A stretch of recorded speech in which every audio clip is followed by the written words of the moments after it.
નમસ્કાર મિત્રો, આપ જોઈ રહ્યા છો 4K ગુજરાતી। તો જોઈ લઈએ દેશ દુનિયાના તાજા મોટા સમાચાર, એ પણ સૌથી પહેલા। પેટ્રોલમાં ઇથેનોલની જેમ ડીઝલમાં બાયોફ્યુઅલનું મિશ્રણ કરવાની મંજૂરી આપવા કેન્દ્રની તૈયારી। ત્યારબાદ મિત્રો, રાજ્ય સરકાર દ્વારા ટેકાના ભાવે જુવાર, બાજરી અને મકાઈની ખરીદીમાં સરકારે કાપ મૂકતા ખેડૂતોની આંદોલનની ચીમકી, વેપારીઓને ફાયદો કરાવવાનો કારસો। અમદાવાદમાં 5 દિવસ તોફાની પવન સાથે વરસાદની આગાહી, આ જિલ્લાઓમાં યલો એલર્ટ। મુકેશ અંબાણીથી આગળ નીકળ્યા ટિકટોકના માલિક, ઇમિંગ એશિયાના બીજા સૌથી ધનિક વ્યક્તિ બન્યા, અંબાણી ત્રીજા સ્થાને સરક્યા। ત્યારબાદ મિત્રો, ગુજરાત સહિત 24 રાજ્યોમાં વરસાદ, વાવાઝોડાનું એલર્ટ, મહીસાગરમાં જોરદાર પવન ફૂંકાતા વાહનો પલટ્યા, સાબરકાંઠા વીજળી પડતા યુવકોનું મોત, ચોમાસું કેરળમાં પહોંચ્યું। રાજ્યભરમાંથી 501 બાંગ્લાદેશી ઝડપાયા, 100ની પૂછપરછ, 100થી વધુ મહિલા અને 30 બાળકો। અમદાવાદમાં આંકડો 192એ પહોંચ્યો। ગુજરાતમાં એસટી કર્મચારીઓએ આંદોલનનું કર્યું એલાન, 1 સપ્તાહ સુધી યોજાશે વિરોધ કાર્યક્રમ। એસી વાપરતા લોકો સાવધાન થઈ જજો, પાટણના ફ્લેટમાં એસી બ્લાસ્ટ થતા આગ ભભૂકી, ઘરમાં સૂતા મહિલા હેડ કોન્સ્ટેબલનું થયું મોત।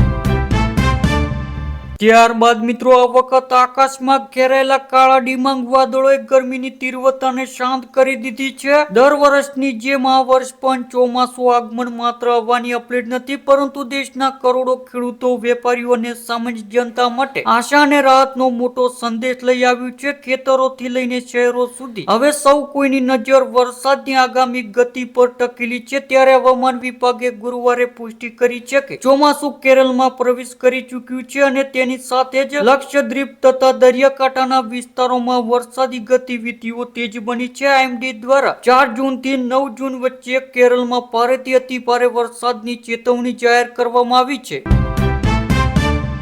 અમદાવાદના ધોળકામાં વસ્તી ગણતરી કરવા ગયેલી શિક્ષિકાને હત્યાને મામલે ચોંકનારો ઘટસ્ફોટ, હત્યારો પતિ પકડાયો। ત્યારબાદ મિત્રો, બનાસકાંઠાના વાવથરા ઢીમા હાઈવે પર એસટી બસ અને બાઇક વચ્ચે અકસ્માત, મહિલાનું ઘટના સ્થળે જ મોત।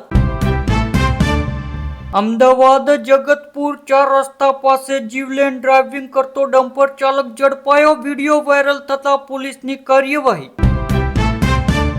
મહીસાગર ગાડીના બોનેટ પર ચડીને રીલ બનાવી ભારે પડી, જાનમાં ભાન ભૂલેલા 7 જણિયાઓની ધરપકડ। જાનમાં નીકળેલા નબીરાઓ રીલના ચક્કરમાં ભાન ભૂલ્યા અને ગાડીના બોનેટ પર ખતરનાક ડાન્સ કરવો એવો મોકો પડ્યો કે વીરપુર પોલીસે સીધા જેલના સળિયા ગણાવી દીધા। દિલ્હીની આગની દુર્ઘટનાએ સુરત તંત્રને જગાડ્યો, હોટલ રેસ્ટોરન્ટમાં ફાયર સેફટીનો અભાવ હશે તો સીલિંગ સુધીની કાર્યવાહી। મહેસાણામાં 2 દિવસમાં 6ના કમકમાટી ભર્યા મોત, માતા, પુત્રી અને દોહિત્રીએ કેનાલમાં જપ લગાવ્યું, જ્યારે 3 બાળકો ટ્રેન નીચે કચડાયા। છોટાઉદેપુરના ગેલવાટ ગામ નજીક ટ્રક અને ટ્રેક્ટર વચ્ચે ગૌખાર અકસ્માત, ડીઝલ લેવા નીકળેલા પિતા પુત્રમાંથી પુત્રનું મોત। ત્યારબાદ મિત્રો, ઉર્જા બચાવો ઝુંબેશ વચ્ચે એલપીજી, પેટ્રોલ, ડીઝલમાં વેચાણના સામે આવ્યા ચોંકનારા આંકડા। રિપોર્ટ મુજબ મે મહિનામાં એલપીજી વેચાણમાં મોટો ઘટાડો થયો છે તો પેટ્રોલ ડીઝલની માંગમાં વધારો થયો છે। સૌથી ચોંકનારા વાત એ છે કે પેટ્રોલની તુલનાએ ડીઝલનું વેચાણ પણ વધુ થયું છે। દિલ્હીમાં હોટલ બાદ બિહાર હોસ્પિટલમાં ભીષણ અગ્નિકાંડ, 10થી વધુ દર્દીના મોતની આશંકા।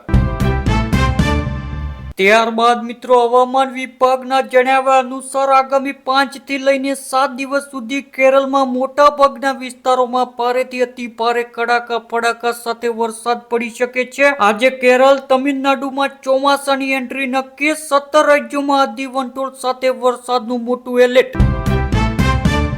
તુલમુલનો ડખો, ભાજપ માટે લોટરી, 2 મહત્વના બિલ પસાર થાય તે પહેલા સંસદમાં બદલાશે સમીકરણ। બંગાળમાં શુભેન્દુ સરકાર બનતા જ સૌરવ ગાંગુલીને ઝટકો, મમતા સરકારનો નિર્ણય કર્યો રદ। પીએમ મોદીના આગમન પૂર્વ સુરતમાં તંત્રના શ્વાસ અદ્ધર ઇન્ડોર સ્ટેડિયમ વીઆઈપી રૂટ પર પડ્યો ભૂવો, યુદ્ધના ધોરણે રિપેરિંગ કરાયું. ક્રૂડ ઉછળીને $100 નજીક, સોનામાં 2000, ચાંદીમાં 4000નો કડાકો. અમેરિકામાં સરકાર હસ્તકનો ક્રૂડનો સ્ટોક ઘટી 40 વર્ષને તળિયે. ત્યારબાદ મિત્રો પશ્ચિમ બંગાળમાં પૂર્વ મુખ્યમંત્રી અને ટીએમસી પ્રમુખ મમતા બેનર્જીની મુશ્કેલીઓ ફરી એકવાર વધી. મમતા બેનર્જીની સામે એફઆઈઆર દાખલ. કેન્દ્રીય ગૃહમંત્રી અમિત શાહ સામે લગાવ્યો હતો ગંભીર આરોપ. હવે 16 વર્ષથી ઓછી ઉંમરના બાળકો સોશિયલ મીડિયાનો ઉપયોગ કરશે તો ખેર નહીં, મલેશિયામાં કડક નિયમો લાગુ.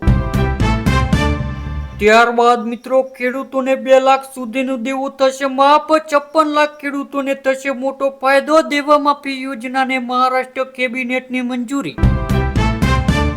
પીએમ કિસાન યોજના સાથે કેન્દ્ર સરકાર દ્વારા પ્રધાનમંત્રી કિસાન માનધન યોજના પણ શરૂ કરવામાં આવી છે, જેમાં ખેડૂતોને આર્થિક સહાય આપવામાં આવે છે. પીએમ માનધન યોજના હેઠળ સરકાર દ્વારા ખેડૂતોના ખાતામાં દર મહિને 3000 રૂપિયા ટ્રાન્સફર કરશે. આ યોજના હેઠળ ખેડૂતોને માસિક 3,000નું પેન્શન આપવાની જોગવાઈ છે, જ્યારે આ યોજના પ્રીમિયમ પણ કિસાન સન્માન નિધિ યોજનાના રકમમાંથી કાપવામાં આવે છે. આ માટે તમારે એક અલગ ફોર્મ ભરવાનું રહેશે. હચમચાવતી ઘટના, રણમાં ટ્રક બગડતા પાણીની તરસ તરફડીને 49 લોકોના મોત, 2નો આબાદ બચાવ. રાજકોટમાં ધોરાજીમાં ખેડૂતો હાલ અનોખો સંઘર્ષનો સામનો કરી રહ્યા છે. ચોમાસું નજીક આવી રહ્યું છે અને વાવણીનો સમય પાક્યો છે, પરંતુ ડીઝલની અછત અને આસમાને પહોંચેલા ભાવને કારણે ખેડૂતોની કમર તૂટી ગઈ છે. ડીઝલ ન મળતા ધોરાજીના ખેડૂતો હાથે હળ ચલાવીને ખેતર ખેડવા મજબૂર બન્યા છે. ધોરાજીના ખેડૂતો માટે આ સ્થિતિ દયનીય બની ગઈ છે. ખેડૂતોનો આક્ષેપ છે કે એક તરફ ડીઝલ નથી મળતું અને બીજી તરફ ભાવમાં પણ સતત વધારો થઈ રહ્યો છે. ઉત્તર પ્રદેશમાં માનવતા ઓપરેશન માટે પુલાઈ. સરકારે ડોક્ટરે હાડકાના ગેરકાયદે વસૂલાત કરી, બાકીના પૈસા ન મળતા ફરી તોડી નાખ્યું. ફક્ત એઆઈની માહિતીના આધારે ચુકાદા આદેશ ન આપી શકાય, સુપ્રીમ કોર્ટે ડ્રાફ્ટ જાહેર કર્યો. પીએમને ભારતનો જડબાતોડ જવાબ. 98% સરહદ નક્કી, ત્રીજા દેશની કોઈ જરૂર નથી. અમદાવાદ જિલ્લાના વિરમ ગામમાં મેગા ડિમોલિશન, 500થી વધુ પોલીસ કર્મીઓના કાફલા સાથે દબાણો દૂર કરાયા. મમતા બેનર્જીને રદ કરવી પડી મહત્વની બેઠક, 80માંથી 60 એમએલએ ગાયબ રહ્યા. ત્યારબાદ મિત્રો મોંઘવારીનો ઝટકો. ક્રોમિશિયા એલપીજી સિલિન્ડરમાં 42 રૂપિયા અને 5 કિલો વાળામાં 11 રૂપિયાનો તોતિંગ વધારો.